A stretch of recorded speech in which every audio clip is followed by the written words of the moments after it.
Hi guys, I hope you are all doing well.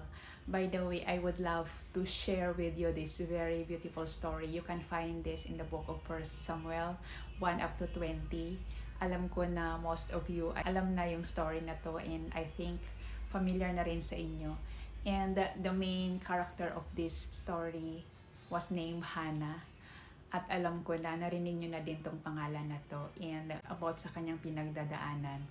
She is a wife longing for a child, but the Lord closed her womb, which is hindi natin alam kung anong purpose ng Lord. Siguro gusto lang matest ng Lord kung hanggang saan talaga yung faith ni Hannah, hanggang saan talaga yung kanyang kakayahan na mag-antay.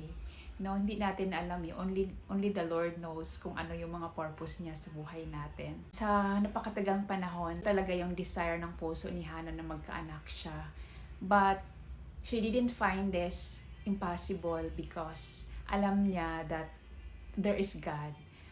Merong Diyos na tumutugon sa ating mga prayers.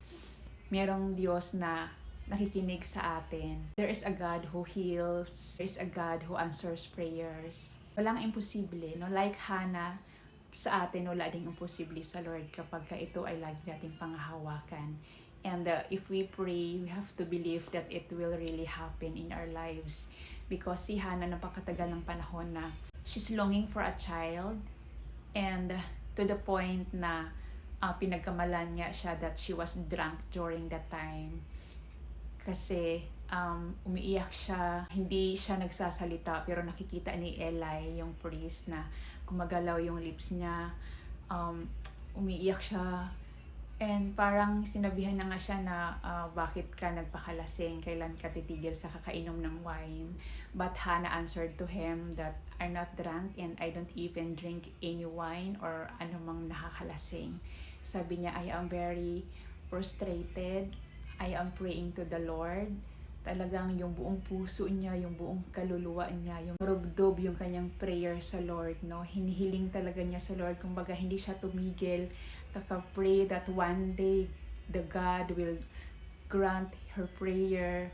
No, grabe yung panalangin ni Hannah. And nakikita siya ni Eli, sabi ni Eli, go with peace. At sabi niya, may the God of Israel grant your prayers. Of course, pinangahawakan yun ni Hannah because she always believed na mangyayari ang mga bagay-bagay talaga, no?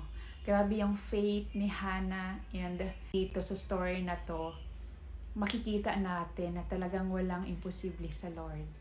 Because sa napakahabang panahon na nagtiyaga siya, nanalangin siya na walang humpay, God answers Hannah's prayers na that she got pregnant, named Samuel, no? At in-offer niya ito sa Lord kasi yun ang promise niya sa Lord na, Lord, magkaroon ako ng anak na lalaki, I will offer this to you. And nung dumating yung time na yun, pinagkalooban siya ni Lord ng anak na lalaki. Tinupad din ni Hannah yung kanyang pangako sa Lord na i-offer niya yung buhay ni Samuel sa ating Panginoon. During this Christmas season, alam natin na maraming mga tao pa rin that they are longing for something, no? Na masasabi lang na kailangan maging masaya yung Christmas, kailangan maramdaman natin na Pasko, yung ganon, no? Walang imposible sa Lord, no? And it will really happen kung ano yung hinihiling natin sa Lord. And wag lang tayong tumigil sa panalangin sa Kanya, because you know, God listens, no? Kahit hindi natin sasabihin sa Kanya, kahit hindi natin bigkasin yung mga salita na yun, but in our hearts, ramdam ni Lord kung ano yung mga kahilingan natin. So just keep on holding your faith, kasi walang imposible sa ating Panginoon. And lahat ng ating mga kahilingan, if it is really not against His will, it will really happen. But if there were times that you prayed and prayed, but up to now, walang nangyayari, don't be discouraged. Huwag kang magpakawala ng pag-asa, because it might not for you. And I know that God is preparing more beautiful, bigger than your plans, than your desires, than your dreams. Ang sabi nga sa 2 Kings chapter 20 verse 5, I have heard your prayers, I have seen your tears, I will heal you. No? Ano man ang ating mga karanasan sa buhay na feeling natin, dead end na tayo, feeling natin hindi tayo makalabas, it will pass. Malalagpasan at lilipas lahat ng bagay.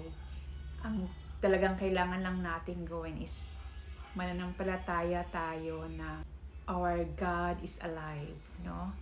The God that we have now, the God of Jacob, the God of hope, the God of Isaac, the God of Abraham is still our God today.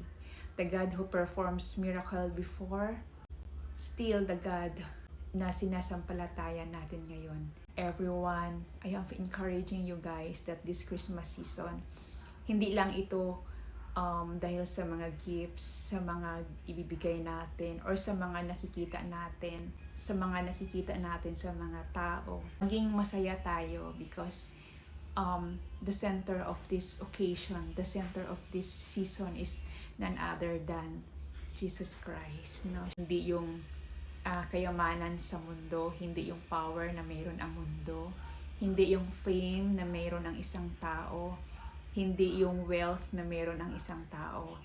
Lahat ng ito, hindi magkakaroon ang bawat isa kung wala tayong Kristo sa puso. Kung hindi si Lord ang nagbigay sa atin ng mga ito. Let God be the center of this occasion. No? From the word itself, Christ Mass. No, talagang si Lord yung sentro ng lahat ng kaganapan during these times. No? And I am also encouraging everyone to please continue to pray. Pray without ceasing kahit hindi nangyayari yung mga prayers nyo. Just hang in there because God listens to you. God is looking at your heart. Alam ng Lord yung kailan niya ito ibigay, kailan niya ito ipagkaloob sa inyo. I know that it will really happen in God's own timetable. We just have to wait for His signal, His perfect timing because God is the God of promise. Ang dami niyang pangako. No? Wala pang isang pangako ang Lord na hindi niya nagawa, hindi niya nagampanan. Lahat ng pangako ng Diyos talagang nangyayari sa buhay ng bawat isa. So hindi mo man yun nakikita, pero I know even in a very small details of your life, alam ko na binibless ka ni Lord. Alam ko na meron kang prayers dyan na tinugon ng Lord. No, sometimes we just don't recognize these things, pero pag-isipin natin, pag-alalahanin lang talaga natin, meron at meron. Because God is the God of impossible. He can turn impossible into possible.